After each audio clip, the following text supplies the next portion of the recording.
하나님 말씀 호세아서 2장 14절로 23절 교독하겠습니다.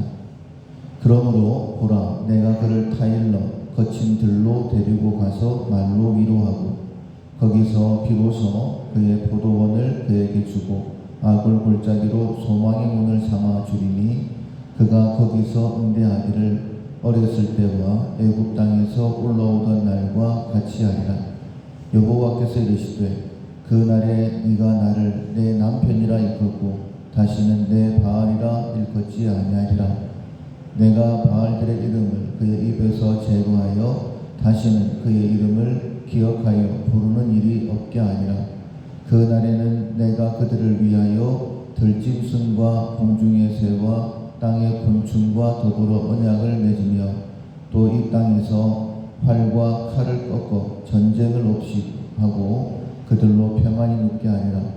내가 네게 장가들어 영원히 살되 공의와 정의와 은총과 긍휼여김으로 네게 장가들며 진실함으로 네게 장가들리니 네가 여호와를 알리라. 여호와께서 이르시되 그날에 내가 응답하리라. 나는 하늘에 응답하고 하늘은 땅에 응답하고 땅은 곡식과 포도주와 기름에 응답하고 또 이것들은 이스라엘에 응답하리라. 내가 나를 위하여 그를 이 땅에 심고 긍휼히 여김을 받지 못하였던 자를 긍휼히 여기며 내 백성 아니었던 자에게 향하여 이르기를 너는 내 백성이라 하리니 그들은 이르기를 주는 내 하나님이시다 하리라 하시니라. 아멘. 진실함으로 내게 장가들리라 라는 제목으로 함께 은혜를 나누겠습니다. 어제 새벽에 함께 말씀을 나누었던 것처럼 주신 이도 여호와시요 거두신 이도 여호와시다 라는 바른 믿음을 가지고 살아가게 되면 회복을 경험하게 됩니다. 오늘도 약속하시는 것처럼 진실함으로 네게 장가들게 될 텐데 네가 여호와를 경험적으로 알게 될 것이다 라고 말씀을 하십니다. 회복을 경험을 하는데 첫 번째는 위로를 경험하게 됩니다. 14절에 보면 그러므로 보라, 내가 그를 타일러 거친 들로 데리고 가서 말로 위로하겠다 라고 말씀을 하십니다. 거친 들이라고 하면 지금의 삶이겠죠. 벌거벗김을 당하고 마른 땅에서 갈증으로 허덕이며 죽어가고 있는 그러한 삶에 하나님께서 따뜻한 위로의 말씀을 주십니다. 어제는 참 따뜻했죠. 날씨가 20도까지 올라갔는데 며칠 전부터 새싹도 올라오고 교회에 한 바퀴 돌아보면 수국도 그리고 개나리꽃도 피었고 가시오가피도 새싹이 올라오고 잡초도 올라오고 바깥에는 매화나 아니면 생강나무 꽃이나 이런 것들이 피어있는 그런 것들을 봅니다. 날씨가 추웠었는데 계절의 기온은 막을 수가 없는 것이죠. 따뜻한 기온을 느꼈기 때문에 새싹을 틔우는 것 아니겠습니까? 우리가 바른 믿음을 가지게 되면 주신 이도 여호와시요 거두신 이도 여호와시다라는 바른 믿음을 가지게 되어지면 하나님께서 이처럼 우리의 마음을 따뜻하게 위로해 주시는 것을 경험하게 될 것이고 새싹을 틔우는 것처럼 내 삶이 새로워지는 것을 경험하게 될 것입니다. 두 번째는 회복의 말씀입니다. 위로를 넘어서서 구체적으로 하나님께서 우리를 이렇게 회복하시겠다라는 말씀이 주어지는데 15절에 보면 거기서 비로소 그의 포도원을 그에게 주고 악을 골짜기로 소망의 문을 삼아주겠다라고 말씀을 하십니다. 하나님을 떠나 있을 때에는 포도원에 사람이 없어서 그 포도 열매를 들짐승이 먹게 하시겠다. 포로로 끌려가 사람이 없으니 포도원이 망가지는 그런 모습이었죠. 그런데 다시 포도원을 주시겠다라는 것은 포로에서의 회복을 말씀을 하십니다. 고향으로 약속의 땅으로 주셨던 복의 땅으로 주셨던 가나안으로 돌아오게 해주시겠다라는 그런 말씀이죠. 특별히 아굴 골짜기로 소망의 문을 삼아주시겠다라고 말씀을 하십니다. 돌아와 봤을 때에 모든 것이 무너져 있는 아굴 골짜기, 해골의 골짜기, 그렇게 보입니다. 그러나 분명히 눈에 보이는 것은 아굴 골짜기인데 위로의 말씀 주셨던 것처럼 소망의 문이 되게 주시겠다, 뭔가 이루어지겠다라는, 현실은 절망인데 내 마음속에 하나님께서 이제 회복시키시겠다라는 그런 기대가 생긴다라는 것입니다. 우리가 흔히 바닥을 밟고 올라간다라고 말하지 않습니까? 이것이 진짜 바닥이구나라는 생각이 들게 된다라는 거예요. 소망의 문이 되게 하시겠다라고 말씀하셨는데, 문이라는 것은 밖에서 안으로 그리고 안에서 밖으로 그 경계가 되어지는 것이 문입니다. 그런데 이 소망의 문을 열고 들어가게 되어지면 하나님께서 활짝 웃고 계시는 것이죠. 예전에는 하나님께서 징계하시는 두려운 분으로 느껴졌는데 이제는 하나님을 생각할 때마다 하나님께서 나에게 은혜를 베풀어 주신다, 이런 마음을 가지게 되는 것입니다. 15절 하반절에 보면 그가 거기서 응대하기를, 하나님께서 활짝 웃는 얼굴로 우리를 맞이하시는데 응대하신다라고 말씀하십니다. 물음이나 또는 부름의 요구에 응답하는 행위를 응대라고 이야기를 하죠. 응대하시는데 응대하기를 어렸을 때와 그리고 애굽 땅에서 올라오던 날과 같이 하신다라고 말씀을 하십니다. 하나님께서 우리에게 응대하시는데 어렸을 때와 같이, 어렸을 때에는 표현을 잘 못해도 다 알아서 채워줍니다. 갓난아기일 때는 울기만 해도 알아서 엄마가 다 채워주는 것처럼 그렇게 하나님께서 응대하신다라고 말씀을 하시고, 애굽에서 올라올 때 광야 때를 생각하시면 되겠습니다. 광야 때에는 하나님께서 미리미리 다 준비해 놓으셨죠. 그런 은혜를 하나님께서 우리에게 베풀어 주시는 것입니다. 그 결과 16절에 보면 여호와께서 이르시되 그날에 네가 나를 내 남편이라 일컫고 다시는 내 바알이라 일컫지 아니하리라. 뭔가가 부족함이 느껴지기 때문에 우상을 만들고 바알이다 쫓아갔던 거였죠. 그런데 하나님께서 그렇게 되지 않도록, 더 이상 바알이 생각나지 않도록 모든 것을 다 미리미리 준비해 주신다라고 말씀을 하시죠. 17절에도 내가 바알들의 이름을 그의 입에서 제거하여 다시는 그의 이름을 기억하여 부르는 일이 없게 되리라. 모든 것이 다 만족되는 것이죠. 시편 1편에 있는 말씀처럼 그는 시냇가에 심은 나무라, 철을 따라 열매를 맺고 그 잎사귀가 마르지 아니함 같으니 그 행사가 다 형통하다라고 말씀하셨는데, 그런 은혜가 소망의 문을 열고 들어갔더니 하나님께서 환하게 웃고 계시고 어렸을 때와 같이 응대하시고, 그리고 애굽에서 올라오던 때 같이 응대하셔서 더 이상 부족한 것이 없다, 이렇게 고백할 수 있도록 더 이상 바알을 마음에 생각하지도 않을 만큼 하나님께서 은혜를 베푸시겠다라고 말씀하시는 것이죠. 그리고 계속해서 은혜의 말씀을 주십니다.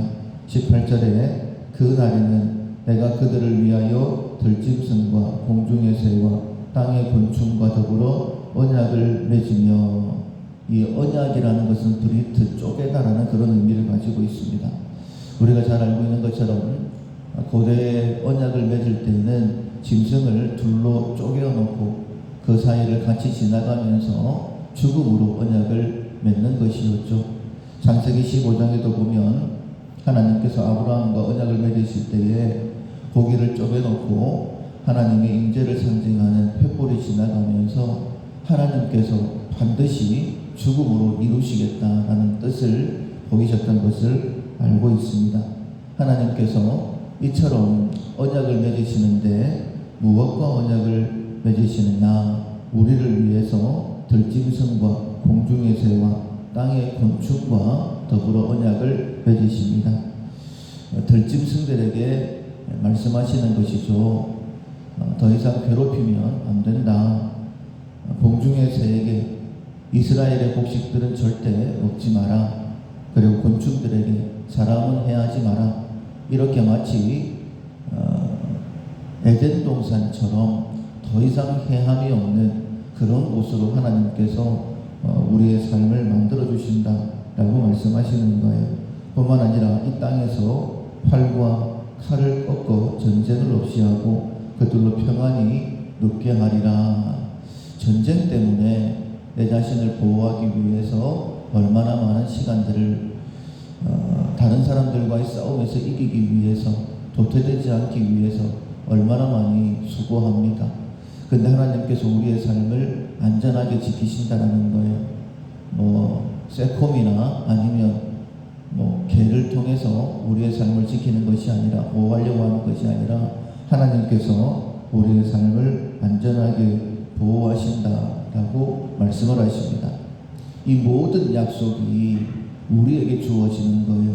정말 이러한 삶이 내게 회복된다라고 한다면 그것만큼 복된 것이 없을 것입니다. 그런데 과연 이런 삶이 내 삶에 이루어질까? 하나님께서 내게 응대하시기를 어릴 때와 같이, 그리고 애굽에서 올라오던 때와 같이 하나님께서 나에게 복을 주시는데 곤충들과 새들과 그리고 들짐승에게 언약을 맺으시고 활과 창을 꺾어버리시고 정말 안전해서 더 이상 바알을 조금도 내 마음에 부족함이 없는, 내가 이전에 한 번도 그런 삶을 살아본 적이 없는데 정말 그런 삶을 살 수 있을까? 이런 생각이 들 때에 하나님께서 이 모든 것을 결혼으로 확실하게 우리에게 증거해 주십니다. 남녀가 만나서 연애를 하고 사랑한다. 처음에는 그 사랑을 믿었겠지만은 만약 2년이 지나고 3년이 지나고 5년이 지나고 해도 결혼하자라는 말을 하지 않는다라고 한다면 이 사랑이 진짜 사랑인가? 이런 의심을 하게 될 것입니다. 사랑이라는 것은 모든 것을 다 주는 것이죠. 그 사랑에 모든 것을 다 준다라는 증거가 우리 결혼하자 이거 아니겠습니까? 남편의 것이 아내의 것이 되고 아내의 것이 남편의 것이 되는, 모든 것이 하나가 되어지는 그 증거가 결혼 예식입니다. 14절로 18절에 놀라운 이 축복, 이 모든 것이 너에게 정확하게 이루어진다라고 하나님께서 우리에게 확실한 증거로 결혼하자라고 말씀하시는 거예요. 19절에 보면 내가 네게 장가들어 영원히 살되 공의와 정의와 은총과 긍휼의 힘으로 내게 장가들며 진실함으로 내게 장가들리니 네가 여호와를 아니라. 결혼을 통하여서 하나님께서 우리에게 내가 여호와인 것을 경험적으로 알게 해주겠다라고 말씀하시는 거예요. 정말 놀라운 은혜가 예비되어져 있고, 이 결혼이라는 것을 통하여 우리가 경험적으로 과연 이런 삶이 내게 이루어질까? 진짜 이런 삶이 있을까? 전혀 부족함이 없는 그런 삶을 살 수 있는 것일까? 라고 생각이 드는데 하나님께서는 결혼을 통하여서 내가 진실함으로 너에게 장가들겠다라고 말씀하시면서 이 모든 것이 진짜임을 우리에게 말씀하시는 것이죠. 사랑하는 성도 여러분, 하나님은 우리의 하나님이 되십니다. 이 모든 것을 우리에게 허락해 주신다라는 것이죠. 그리고 그날의 결혼식 날에 21절 22절 또 이렇게 응답하십니다. 여호와께서 이르시되 그날에 내가 응답하리라. 나는 하늘에 응답하고 하늘은 땅에 응답하고 땅은 곡식과 포도주와 기름에 응답하고 또 이것들은 이스라엘에 응답하리라. 하나님께서 천지 만물을 창조하실 때에 온전히 우리를 위해서 모든 것을 다 준비해 주셨죠. 그런데 우리를 다시 하나님의 백성 자녀 그리고 아내 삼으시기 위해서 예수 그리스도가 이 땅에 직접 오셨죠.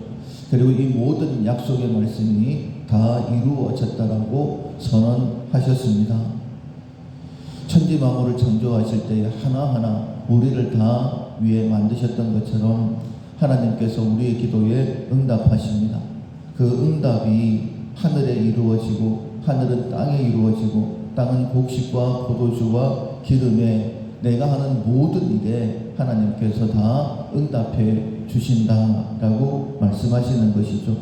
정말 이런 복된 삶, 회복된 삶이 우리에게 예비되어져 있다라고 말씀하시는 거예요. 23절에도 다시 한 번 더 이렇게 말씀을 하십니다. 내가 나를 위하여 그를 이 땅에 심고 긍휼히 여김을 받지 못하던 자를 긍휼히 여기며 내 백성 아니었던 자에게 향하여 이르기를 너는 내 백성이라 하니 그들은 이르기를 주는 내 하나님이시라 하리라. 처음에는 이스라엘 흩어서 심판하겠다. 로로하마 긍휼을 베풀지 않겠다. 로함이 내 백성이 아니다. 더 이상 나와는 관계없는 그런 존재이다라고 우리에게 정말 심하게 말씀하셨던 하나님이시죠. 그런데 우리의 삶을 돌아보면 그런 말을, 그런 징계를 받아도 할 말이 없는 그런 삶이었어요. 그런데 회복을 말씀하시는데 그 회복의 시작은 어제 새벽에 말씀을 함께 나누었던 것처럼 바른 믿음의 고백입니다. 주신 이도 여호와시요 거두신 이도 여호와시다라는, 주셨을 때에 교만하지 않고 감사하는 사람, 그리고 거둬가셨을 때에도 하나님께서 거둬가셨으니 감사하면서 낙심하지 않고 좌절하지 않는 사람, 이런 바른 믿음을 가질 때에 이 놀라운 축복이 우리에게 예비되어져 있습니다. 정말 이런 삶 우리가 기대하고 기도하는 삶 아닙니까? 내 노력으로 결코 얻을 수 없는 그런 복된 삶입니다. 그런데 이 삶의 시작이 하나님과의 바른 믿음의 관계 회복에서 이 은혜가 주어지는 거예요. 어떤 노력을 해야 될까? 바른 믿음 위에 서려고 노력해야 됩니다. 하나님, 바른 믿음 위에 설 수 있도록 도와주십시오. 그래서 그리스도 예수 안에서 항상 기뻐하라, 쉬지 말고 기도하라, 범사에 감사하라 라고 말씀하셨는데, 항상 기뻐하고 그리고 쉬지 않고 기도하고 범사에 감사하는 정말 그런 복된 삶을 회복시켜 주십시오 라고 구할 때에 하나님은 언약에 신실하신 하나님이십니다. 반드시 이루어 주십니다. 그 기대를 가지고 소망의 문이 지금 내 앞에 있으니 그 문을 열고 들어가서 활짝 웃고 계시는 하나님을 만날 수 있는 우리 모두가 될 수 있기를 주님의 이름으로 축원합니다. 아멘. 찬송가 319장 말씀으로 이 세상을 319장 찬양하시겠습니다. 말씀으로 이 세상을 창조하신 주 하나님, 온 인류를 구원하려 독생 성자 주셨도다. 주 예수님 십자가로 새 생명을 받은 우리, 이 구원의 기쁜 소식 널리 널리 전파하세. 이스라엘 백성들을 선택하신 주 하나님, 우리들을 선택하여 구원받게 하셨으니, 특별하신 그 사랑을 한시라도 잊지 말고 하나님의 자녀답게 바로 살게 하옵소서. 선택받은 영이요 구원받은 성도로서 우리에게 주신 사명 성실하게 수행하여 하나님께 존귀 영광 세상에선 빛과 소금 천국 가는 그날까지